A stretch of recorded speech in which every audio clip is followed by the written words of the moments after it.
जवानी के भूले दहो मनवा से मनवा के झूले दहो छीटा जवानी के भूले दहो मनवा से मनवा के झूले दहो आज सुन दत्ता करिया तान की टूट जाए राजा जी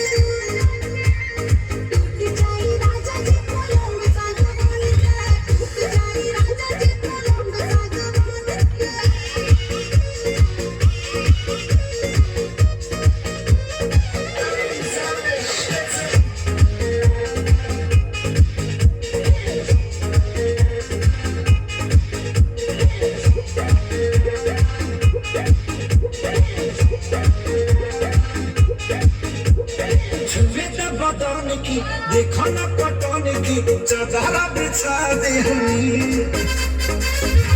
पलंग जीवन